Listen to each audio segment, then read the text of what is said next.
The ranch sat 17 miles from anything resembling civilization, where the Montana wind carved sculptures from snowdrifts, and the nearest neighbor was a 40-minute drive on a good day.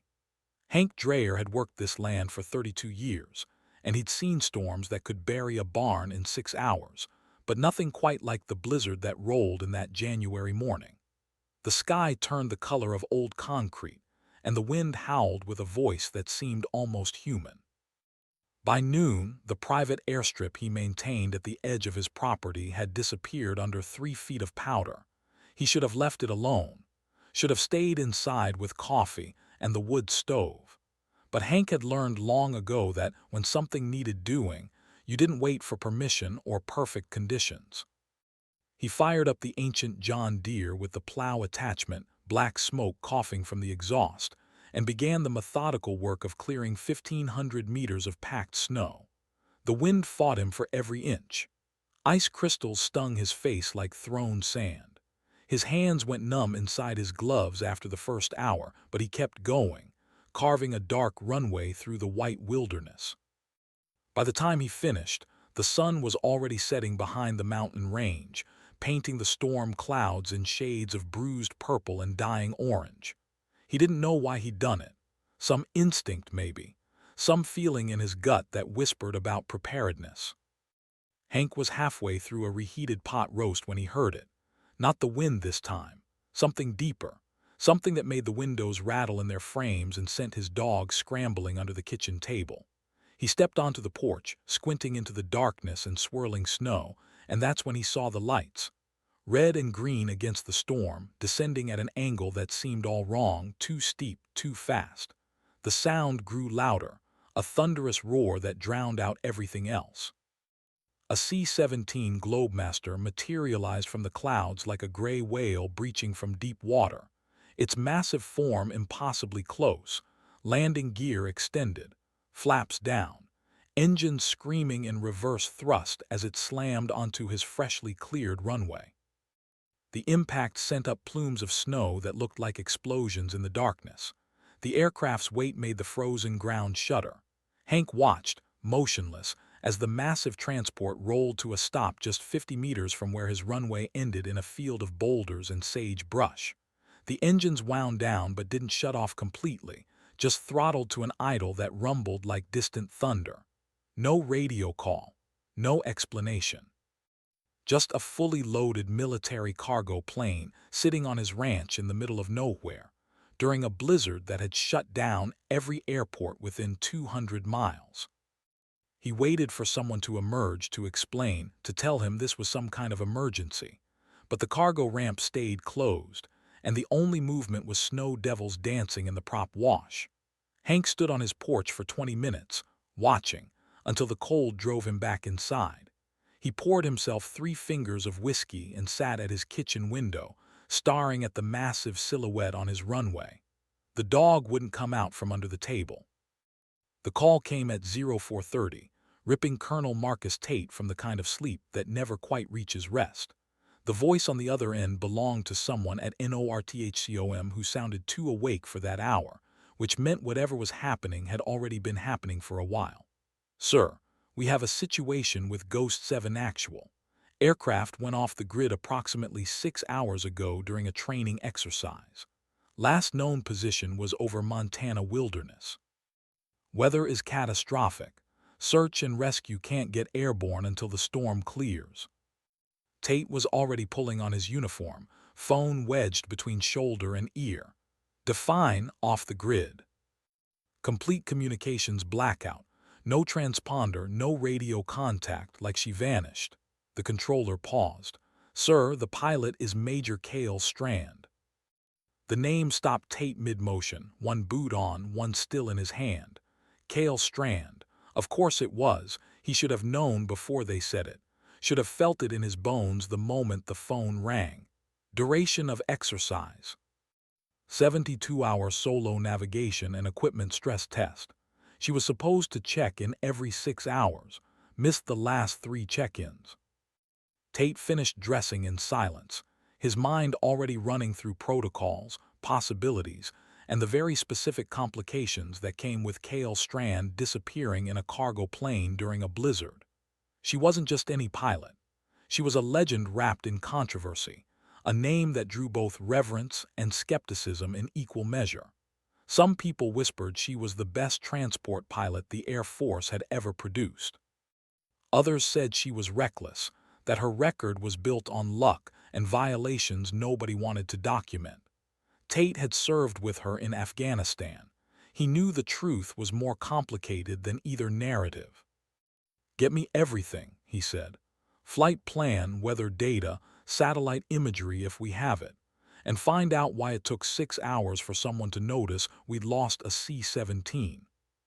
He drove to the operations center through empty streets, the world still dark and silent. His hands gripped the steering wheel tighter than necessary. Cale Strand. The call sign Ghost 7 fit her better than most people realized. She had a way of appearing in impossible places, accomplishing missions that shouldn't have been possible, then disappearing before anyone could ask too many questions.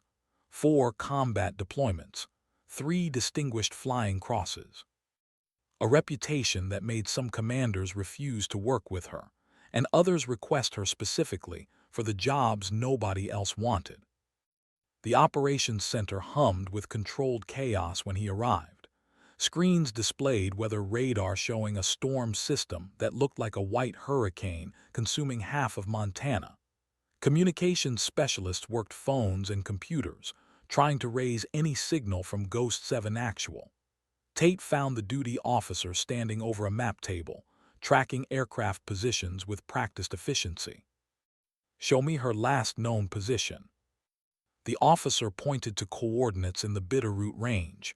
"Here, 1700 hours yesterday, then nothing." Terrain. Remote, ranches, wilderness, nothing but mountains and valleys for 100 miles. Even if she's down intact, rescue is going to be complicated. The officer hesitated. "Sir, there's something else." Before communications cut out, there was a brief transmission. Partial, heavily distorted. "We've been trying to clean it up." "Let me hear it." The audio played through speakers, mostly static and wind noise, but underneath it all, a voice, calm and measured despite the distortion. Cale's voice. "Structural damage, losing hydraulics, attempting controlled." Then nothing but the hiss of empty frequencies. Tate closed his eyes, listening to the silence where her voice should have been. Controlled. Even in crisis, she stayed controlled. It was the quality that made her exceptional and the one that terrified him most. Because Cale Strand would attempt things other pilots wouldn't dare, and her definition of controlled was calibrated to a completely different scale. Hank didn't approach the aircraft that first night. He was many things, but stupid wasn't one of them. A military cargo plane landing unannounced on private property during a blizzard meant something had gone seriously wrong, and wrong on that scale came with guns and protocols he wanted no part of. He watched from his window as dawn finally broke gray light, revealing the full scope of what had landed. The C-17 sat like a sleeping giant, its camouflage paint scheme making it seem to absorb the morning light rather than reflect it. Snow had already begun to accumulate on the wings and fuselage. Around 8 o'clock he saw movement. The cargo ramp at the rear lowered with hydraulic precision, and a figure emerged. Even from a distance, Hank could see it was a woman, medium height, moving with the careful deliberation of someone who'd been sitting too long in one position. She wore a flight suit and jacket, her breath visible in plumes of white vapor. She stood at the bottom of the ramp for a long moment, surveying the landscape like a shipwrecked survivor assessing an unfamiliar shore. Then she started walking toward his house. Hank met her on the porch, rifle in hand but pointed at the ground. He wasn't threatening, just prepared. Up close, she looked younger than he'd expected, maybe mid-30s, with dark hair pulled back and eyes that had a 1,000-yard quality despite being focused directly on him. Her name tape read Strand. "Major Cale Strand, United States Air Force," she said, her voice steady and professional. "I apologize for the unscheduled arrival. experienced mechanical failure, and your runway was the only option within gliding range. Hank studied her for a moment. You always land that heavy in this kind of weather. Only when the alternative is a mountainside. She glanced back at the aircraft. I need to use your phone. Communications equipment is compromised. He led her inside, watching as she stripped off her gloves with methodical care. Her hands showed slight tremors, the kind that came from adrenaline finally wearing off after hours of sustained crisis. She picked up his landline phone and dialed from memory, a long string of numbers that suggested secure military channels. "This is Ghost 7 Actual," she said when someone answered. "Authentication code Delta November 74 Alpha. I'm down but intact, requesting extraction and maintenance team." She listened, her expression unchanging. "Negative, I can give you coordinates, but I need verification on secure channels first." Another pause. "Understood, standing by." She hung up and turned to Hank. "They'll have people here within 6 hours, weather permitting. I'll need to stay with the aircraft." "You're welcome to wait inside," Hank offered. "There's coffee, and the heat works better than whatever you've got in there." For the first time, something almost like a smile crossed her face. "Appreciate it, but that plane is my responsibility until someone relieves me of it." She pulled her gloves back on. "Though I wouldn't say no to that coffee if you're offering." The storm had grounded everything within 4 states. Weather satellites showed the system stalled over the northern Rockies, a massive low-pressure zone that meteorologists were calling unprecedented for January. At Peterson Air Force Base, Colonel Tate stood in the command center and watched the forecast models with growing frustration. Every hour that passed was another hour Cale Strand was alone in the field with a damaged aircraft and no support. "Sir, we've reestablished contact," a communications specialist called out. She called from a landline, owner of a ranch 17 miles west of Lincoln, Montana. "She's down but reports no injuries, aircraft intact but not flight capable." Tate felt tension. He hadn't realized he was carrying release from his shoulders. "Get me a direct line to that location." "Already patched through to your station, sir." He picked up the secure phone, wading through the clicking of encryption protocols engaging.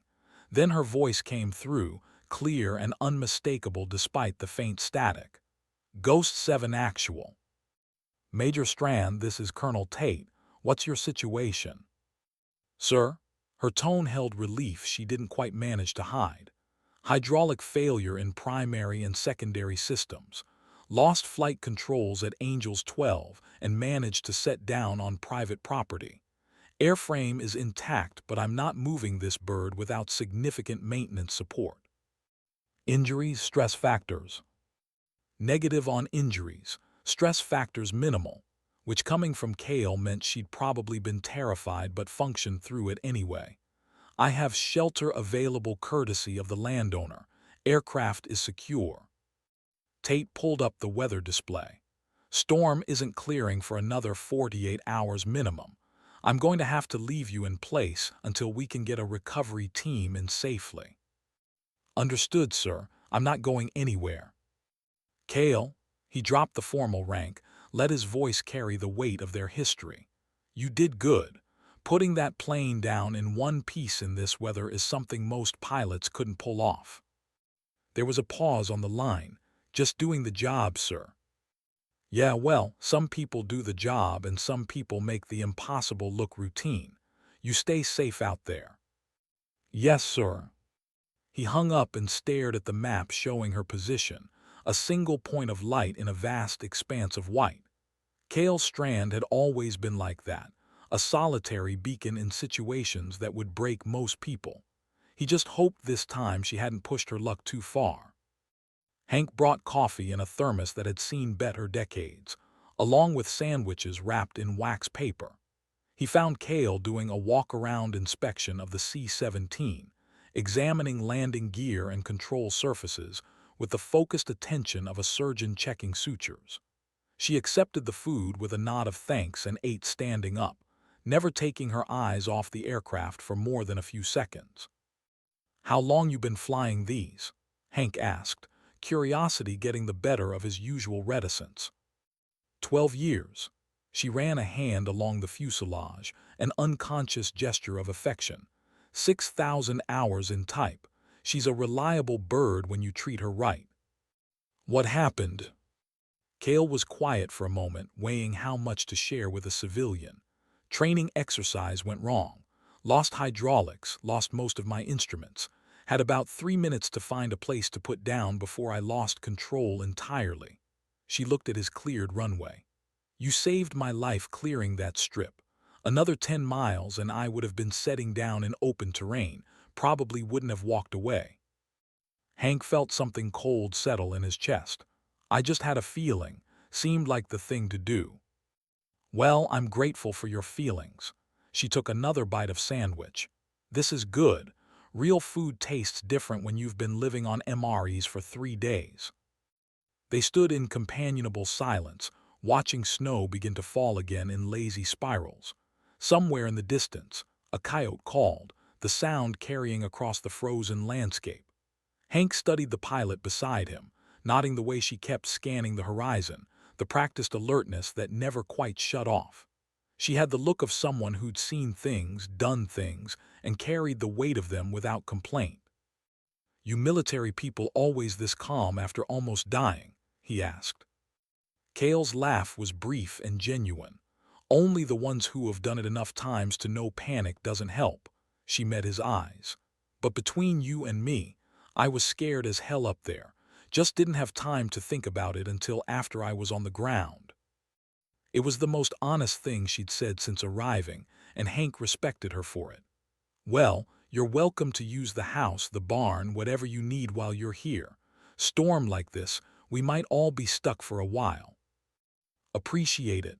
And Mr. Dreyer, thank you, for the runway, for the hospitality, for not shooting first and asking questions later. Call me Hank, and you don't thank family for doing what's right. She smiled then, a real smile that transformed her face from professional competence to something warmer. All right, Hank, call me Cale. By nightfall, the storm had intensified again, wind howling around the ranch buildings and reducing visibility to near zero. Cale made one final check of the aircraft before accepting Hank's offer of his spare bedroom. She carried a go bag that looked like it had been packed by someone who expected to live out of it for weeks, setting it down by the door with military precision. Over dinner, a simple meal of stew and bread, Hank asked the question that had been on his mind all day. Why Ghost 7, the call sign? Cale stirred her stew, considering. It's what other pilots started calling me after a mission in Afghanistan. We were running supplies into a forward operating base that was taking heavy fire. Every other aircraft turned back, said the conditions were impossible. I went in anyway, appeared out of the mountains like a ghost, dropped the supplies, and disappeared before anyone could get a clear look at the plane. She shrugged. Name stuck. Some people say it's because I'm good at appearing when needed. Others say it's because I should have died half a dozen times by now and somehow keep haunting the flight line. Which one is true? Maybe both. She met his gaze. I'm good at my job, Hank, really good, but I also take risks other pilots won't. Sometimes that makes me valuable. Sometimes it makes me a liability. Depends who you ask. What do you think? She was quiet for a long moment. I think every time I strap into that cockpit, I'm making a choice. To be the person who goes when others can't or won't. To be the one who finds a way when the way doesn't exist. That comes with costs. She touched her chest over her heart. But it's who I am. Can't change it even if I wanted to. Hank nodded slowly. He understood that kind of commitment, the bone-deep knowledge of what you were meant to do regardless of the price. Well, for what it's worth, I'm glad you're the kind of pilot who doesn't turn back. Me too, Cale said softly. Most days anyway. They finished dinner in comfortable silence, and later Hank showed her to the spare room, a simple space with clean sheets and a window looking out over the runway where the C-17 sat like a monument to impossibility. Cale stood at that window for a long time after Hank retired, watching her aircraft, watching the storm, thinking about all the moments that had led to this one. The choices, the training, the missions that had forged her into Ghost 7 Actual. She thought about the hydraulic failure, the terror of losing control at 12,000 feet, the mathematical impossibility of finding a runway in those conditions. She'd been convinced she was going to die, had actually made peace with it in the seconds before she broke through the clouds and saw Hank's cleared runway appearing like a miracle carved from snow and determination. The odds of that alignment, of his instinct matching her desperate need, felt like something beyond probability. Maybe she was haunting the flight line. Maybe she'd died a dozen times and just hadn't noticed yet. Or maybe she was exactly what her call sign suggested, a ghost who appeared when the impossible needed doing, then faded back into legend until the next time someone needed a pilot crazy enough or skilled enough to attempt what shouldn't be attempted. She finally pulled away from the window and lay down on the bed, fully clothed except for her boots, ready to move if needed. Sleep came in fragments, punctuated by dreams of falling through white clouds with instruments spinning uselessly and the ground rising up to meet her. She woke several times to check her watch, calculating how long until the recovery team could reach her, how long until she could debrief this mission and move on to the next impossible thing. At 0300, she gave up on sleep entirely and returned to her aircraft. The storm had temporarily subsided into a gentle snowfall, and the stars were visible between breaks in the clouds. She climbed into the cockpit, settling into the pilot's seat that knew the shape of her body after thousands of hours. The instruments were dark, the engines cold, but the space felt like home in a way few physical places ever had. Colonel Tate received the weather briefing at 0600. The storm was finally breaking up, fragmented and moving east. Recovery operations could commence by noon if conditions held. He authorized a maintenance team with portable hydraulic equipment, a flight surgeon to evaluate Strand, and a transport helicopter to extract her if necessary. The C-17 itself would require significant repair before it could fly again, but that was secondary to getting his pilot back safely. "Sir, there's been some talk," his executive officer said carefully, "about Major Strand's fitness for duty. Some people are questioning whether this incident represents pilot error or equipment failure." Tate turned slowly, his expression hardening. "There's always talk about Cale Strand. Has been since the day she proved she could do things other pilots said were impossible. What I care about are facts. The facts are she experienced catastrophic systems failure and managed to save both herself and a $70 million aircraft. Anyone suggesting pilot error can come explain it to me personally." The XO nodded quickly. "Understood, sir. I'll make sure the official narrative reflects the facts." "You do that." Tate returned his attention to the operational displays. "And make sure the recovery team understands they're bringing back someone who just pulled off one of the most impressive emergency landings I've seen in 25 years. She deserves respect, not speculation." The recovery team arrived at 1300 hours, 3 Humvees and a maintenance truck grinding their way up Hank's access road, having been forced to plow through drifts in several places. The team lead, a master sergeant named Cordova who'd worked with Cale before, found her in the cockpit running diagnostic checks with portable equipment she'd pulled from the aircraft's emergency kit. "Major Strand, good to see you in one piece." "Sergeant Cordova." Cale climbed down from the cockpit. "Birds got major hydraulic system damage. Both primary and secondary circuits failed in flight. I've documented everything for the investigation." Cordova walked around the aircraft, whistling low. "You set this down with no hydraulics." "Had about 30% control through mechanical backup systems. Enough to guide her in, barely." "Jesus, ma'am, most pilots would have punched out."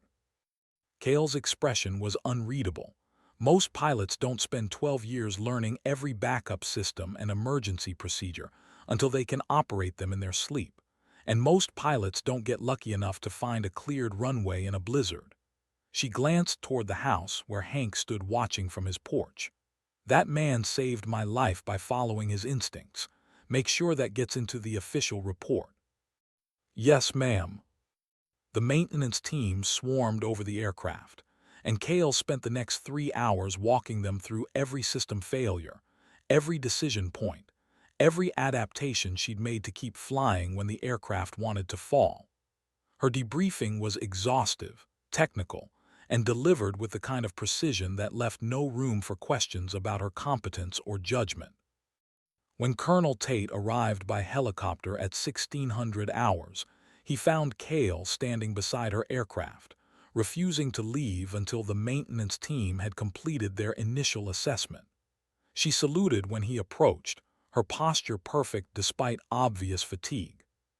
"Permission to speak freely, sir." "Always, Major. I need to know if this incident is going to ground me. Need to know if I'm looking at an investigation that questions my judgment." Tate met her eyes steadily. "What you're looking at is a commendation for exceptional airmanship under crisis conditions. You saved Air Force property and your own life through skill and determination. Anyone who suggests otherwise will answer to me personally." He paused. "But Kale, I need you to be honest. How close did you come?" Her jaw tightened fractionally. 30 seconds, sir. Maybe less. Another 30 seconds and I would have lost all control authority. Wouldn't have mattered how good I was or how much I wanted to survive. Physics would have won." "But it didn't." "No, sir, it didn't." "Then get your gear. You're coming back to base for medical clearance and proper rest. The bird can wait. You can't." For a moment he thought she might argue, might insist on staying with her aircraft like a captain going down with the ship. But then she nodded, the tension in her shoulders releasing slightly. "Yes, sir." Before they left, Kale walked back to Hank's house and shook his hand, looking him directly in the eye. "Thank you doesn't cover it, but thank you anyway." Hank smiled. "You ever need a place to set down, my runway is yours. Just maybe call ahead next time." "Deal." She climbed into the helicopter beside Colonel Tate, and as they lifted off, she watched the ranch and her C-17 shrink below them, two impossible things that had come together at exactly the right moment to cheat death one more time. The Montana wilderness spread out beneath them, white and vast and unforgiving, and Kale thought about all the ways this could have ended differently. All the versions of this story where she didn't walk away. But she had walked away. That's what Ghost 7 did. Appeared when needed, accomplished the impossible, and vanished back into the sky to do it all over again. It was who she was, for better or worse, and nothing about the last 72 hours had changed that fundamental truth. If anything, it had only reinforced it. The investigation took 3 weeks, exhaustive analysis of flight data recorders, maintenance logs, and system failures that pointed conclusively to equipment malfunction rather than pilot error. The hydraulic system had experienced a cascade failure due to a manufacturing defect in a valve assembly, something that could have happened to any pilot at any time. The fact that Kale had survived it, had managed to keep the aircraft controllable long enough to find a place to land, became a case study in emergency procedures and decision-making under pressure. But while the official findings vindicated her completely, the unofficial whispers continued. Some pilots said she'd been lucky, that skill only accounted for part of her survival. Others pointed out that Ghost 7 always seemed to be lucky, that maybe luck was just another word for being prepared for every possible contingency. The debate followed familiar patterns, the same arguments that had surrounded Kale's career since Afghanistan. Colonel Tate called her into his office on a Friday morning, the final investigation report sitting on his desk between them. He studied her for a moment, nodding the professional composure that never quite masked the underlying intensity. She'd been cleared for flight duty 3 days earlier, had already completed her return-to-flight check ride with perfect scores. Of course she had. "You've been offered a position," he said without preamble. "Instructor pilot at Little Rock Air Force Base, training the next generation of C-17 pilots. It's a prestigious assignment, Kale. recognition of your expertise. She was quiet for a moment. That's a grounding assignment, sir. Instructors don't deploy. Instructors also don't experience catastrophic systems failures at 12,000 feet. It's a safer path, a way to use your skills without putting yourself at risk. Is this a recommendation or an order? Tate sighed. It's an opportunity, and maybe a suggestion from someone who's seen too many talented pilots push until something breaks that can't be fixed. He met her eyes. You're 43 years old, Kale. You've given more than most people ever will. Nobody would fault you for choosing a role that doesn't involve constantly testing the boundaries of survival. Kale stood, moving to the window that overlooked the flight line. Her C-17, now fully repaired, sat among the others, indistinguishable except to someone who knew where to look for the maintenance marks. Sir, with respect, I'm not most people. I'm Ghost 7. And Ghost 7 doesn't teach from the ground. She flies when others can't, goes where others won't. That's not ego talking, it's just what I am. I know, that's what worries me. She turned back to face him. What would you have done? In my position, with your whole career built on being the one who doesn't quit, who doesn't turn back, could you walk away from that and still be yourself? Tate thought about his own years in command, the decisions that had defined him, the moments when pulling back would have been safer but would also have meant losing something essential about who he was. He knew the answer even before he spoke it. No, I couldn't. Then you understand why I have to decline the instructor position, with gratitude for the offer but with certainty that it's not my path. He nodded slowly. All right, then I have another assignment for you. It's classified, high risk, exactly the kind of thing you can't resist, but I need you to promise me something first. Sir, promise me you'll remember that being Ghost 7 doesn't mean being invincible. It means being skilled enough to know when you're approaching limits and smart enough to respect them. Even legends can die, Kale, and I'd rather not lose you testing that theory. She considered his words, hearing the genuine concern beneath the command authority. I promise to stay smart, sir. Can't promise more than that. I suppose that'll have to be enough. He handed her a sealed envelope. New orders. Report to MacDill Air Force Base Monday morning. Briefing on a special operations support mission that's going to push every capability you have. Kale took the envelope, a slight smile crossing her face. This is why you're my favorite commander, sir. You worry about me, then send me right back into the fire. That's because I trust you to be brilliant in the fire. Just try to avoid any more emergency landings in blizzards, would you? I'll do my best, sir. She left his office with the sealed orders in hand, and Tate watched her go, a walking contradiction of competence and risk-taking that both impressed and terrified him. He'd meant what he said about not wanting to lose her. The Air Force had plenty of pilots. It had very few like Cale Strand, who could redefine what was possible through sheer skill and determination. He just hoped her luck held long enough for her to realize she didn't have to prove herself anymore. That Ghost 7's legend was already secure, and survival didn't require constantly dancing at the edge of capability. But he suspected that lesson was one Kale would have to learn on her own terms if she learned it at all. The new mission briefing at MacDill filled a secure conference room with personnel from multiple commands, special operations types with quiet eyes, and the kind of bearing that suggested they'd seen and done things that didn't make official reports. Kale sat among them, one of 3 pilots selected for what the briefer described as high-risk personnel extraction from denied territory. The details were deliberately vague, coordinates that placed the target zone somewhere in the mountains, near the border of a country nobody named directly. The extraction window is 4 hours, the briefer continued, displaying satellite imagery of terrain that looked impossibly hostile.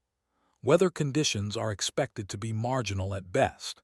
Insertion will require precision navigation through mountain passes with limited visibility and no electronic navigation aids to avoid detection. Kale studied the imagery, her mind already running calculations of approach angles, payload weights, fuel consumption. The mission profile was aggressive, the kind of operation that required a pilot comfortable with flying on instinct when instruments and technology failed. Exactly the kind of mission they called Ghost 7 for. Major Strand, the briefer addressed her directly. Your designated primary pilot for this operation based on your demonstrated ability to operate effectively in extreme conditions. Questions. Backup landing zones if the primary is compromised. Limited options. The terrain doesn't offer many alternatives. If the primary LZ is hot, you'll need to improvise. She nodded. Improvisation was practically her specialty. Understood. I'll need detailed weather forecasting for the 72 hours prior to mission execution and real-time satellite imagery if available. You'll have everything we can provide. The briefing continued for another hour, covering contingencies and communication protocols, but Kale's attention kept returning to the satellite imagery.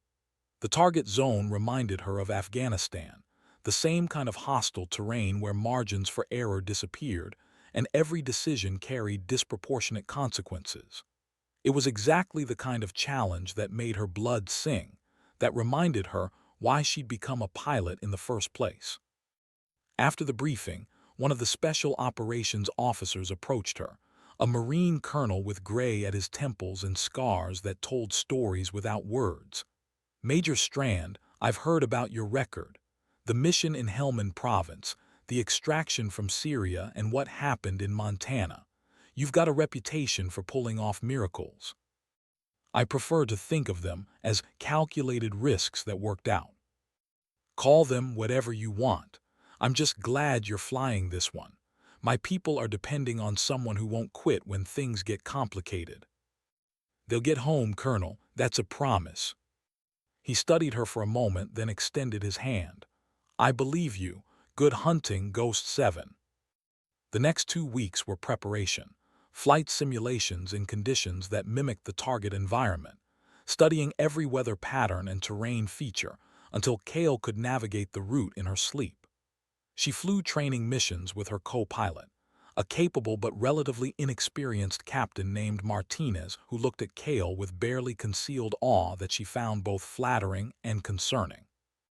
You really flew through a blizzard with no hydraulics, Martinez asked during one of their training flights. Wasn't a choice I made for fun, Kale replied, focused on threading their aircraft through a simulated mountain pass. It was the only option left when all the good options disappeared. How did you stay calm? I mean, knowing you might die any second. Kale was quiet for a moment, hands steady on the controls. You don't think about dying. You think about the next thing that needs doing, then the thing after that. Break it down into small enough pieces and suddenly you're on the ground wondering how you got there. She glanced at her co-pilot. Fear is useful, Martinez. It keeps you sharp, but you can't let it make decisions. That's when people die. Yes, ma'am. They completed the simulation, threading through virtual terrain at speeds that would have been suicide for a less experienced pilot.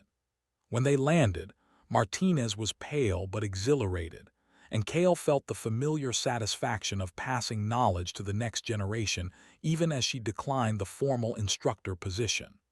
Some lessons could only be learned in the cockpit, with risk and consequence as teachers.